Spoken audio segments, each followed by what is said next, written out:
Patuloy ang paghaharap natin sa mga hamon ng bayan. At dito sa agenda, kami ay titindig para lamang sa katotohanan at kapakanan o interes ng ating bayan. Corruption was monopolized. It was monopolized by the Marcos crony capitalists. At higit sa lahat, tinatayuan namin ang katotohanan na mula sa utos ng Diyos. We are always against any violent ways of doing things in governance and in all other things. We always uphold the sacredness of life. Sinusuri po natin ang programa at katapatan sa bayan ng mga opisyal. You were elected by the people. You were the choice of the people in whatever position you have right now, and you're supposed to represent them and what is good for the country. At gayon din ang pamamaraan at tapat, matapang na paglilingkod ng mga lider ng iba't ibang sektor ng lipunan. Yan ang komisyon. Hindi naman po yan bago. Hindi rin po yan yung mga insidente na ngayon lamang sumusulpot. Wala pong lugar dito ang fake news o disinformation na tunay na banta sa katotohanan ng ating karanasan bilang mga Pilipino. We must all continue to stay strong, healthy, safe, and truly free. Samahan niyo po kami sa patuloy naming pagsulong sa katotohanan ng pag-ibig at pangangalaga sa ating bayan at sa kinabukasan ng bawat Pilipino. Welcome mga kababayan. This is Attorney Fred Quezon and this is The Agenda. Sa bawat araw na lumipas, patuloy na gumagalaw ang bansa.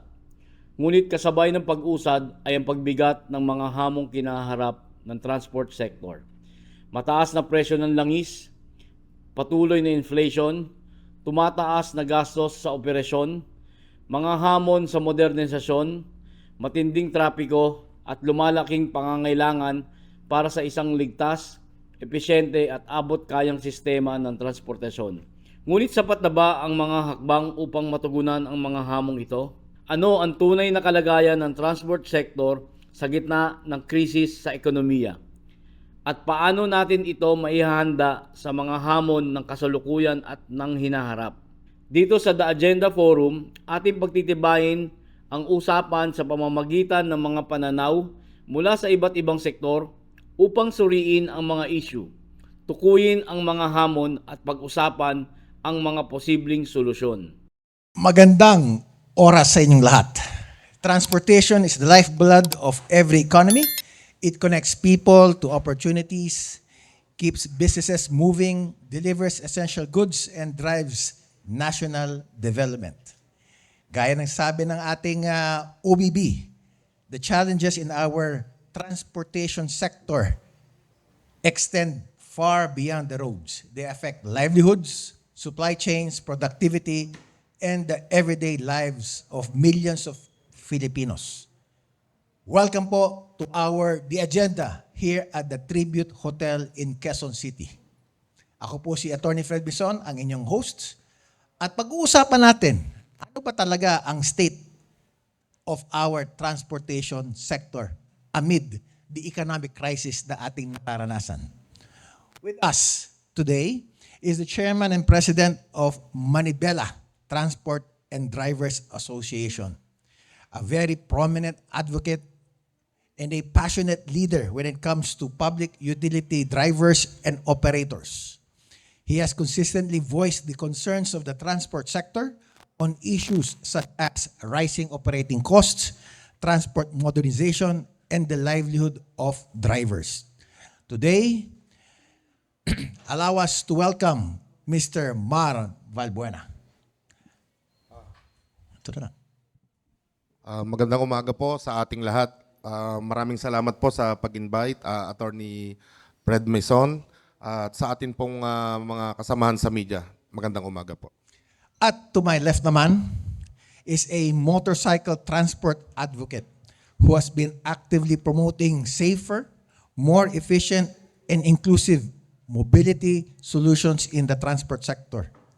He has participated in many discussions on road safety, motorcycle transport policies, and the role of two-wheel mobility. Let's all welcome Mr. Jason Luna. Yeah. Good morning po. Good morning sa ating mga kasama sa media. Good morning, Atty. Mison. Salamat po sa pagkakataon na maging bahagi ng episode ninyo today. Thank you. Mar, uunahin na kita.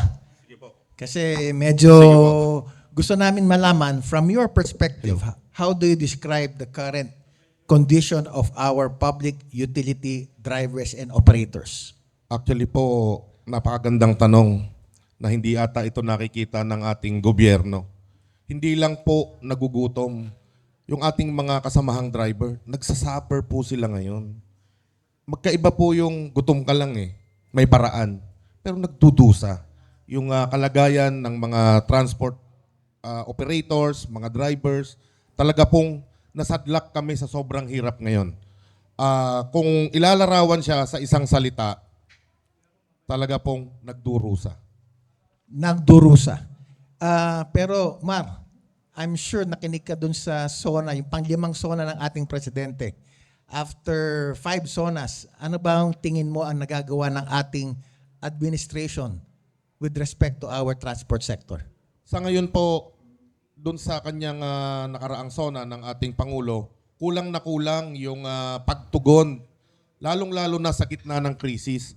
Wala tayong narinig kundi ang pinagmalaki lang yung ayuda.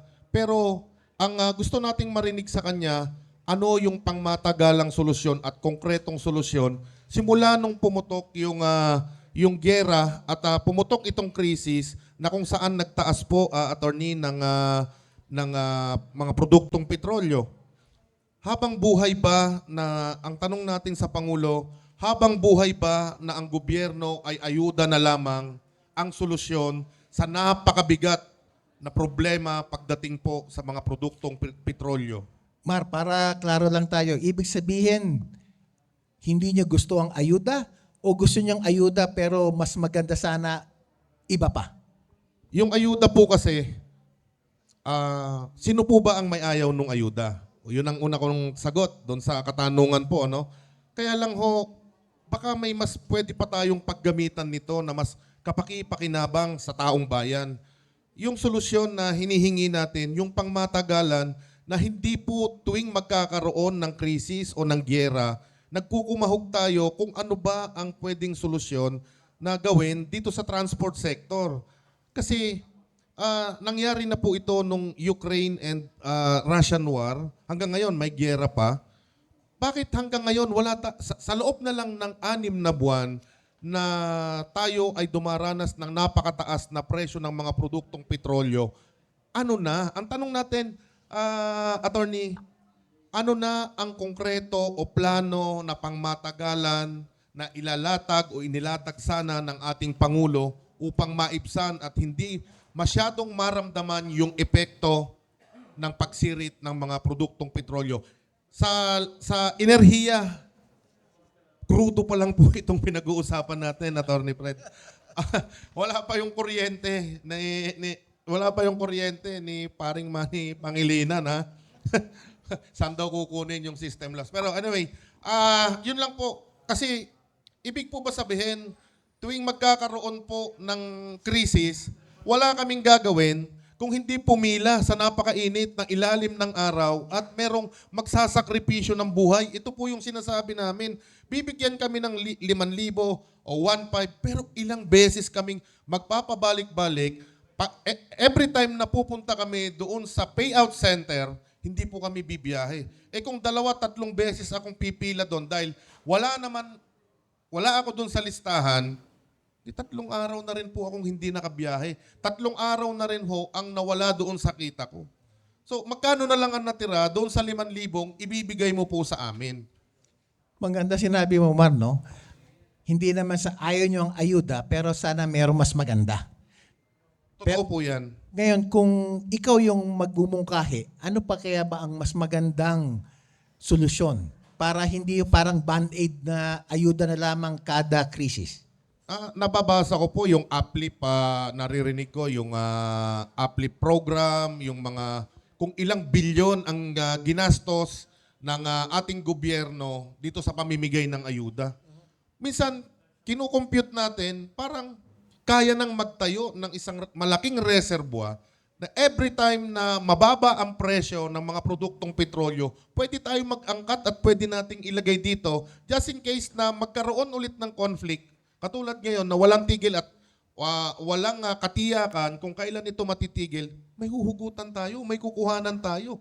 Bilyong-bilyon, daang bilyong piso na ang ginagastos natin dito sa giyera na to, pangbigay ng ayuda. Hindi pa mas maganda kung magplano tayo na hindi lang kaming mga transport sector ang makikinabang dun sa ayuda na to o doon sa facility na itatayo. Kapag meron na tayong mga malalaking imbakan ng langis, buong bansa po natin ang makikinabang, attorney. Hindi lang kami. So ibig mo sabihin, mas gusto mo na magkaroon ng depot or reservoir Opo. ang Pilipinas na para hindi lang sa mga public utility, para sa lahat ng mga gumagamit ng mga sasakyan. Opo, tama po yun. Kasi nga, bibigyan kami ng ayuda, 1,500, 5,000, one time.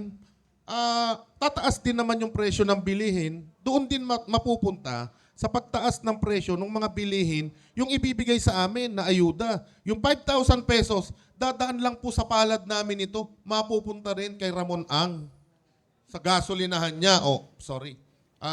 Meron pa ba si Shell? O yung iba, lahat, wag na tayong maglokohan. Sa kanila din napupunta ito, umiikot lang. Di po ba? 53 pesos bago sumiklab yung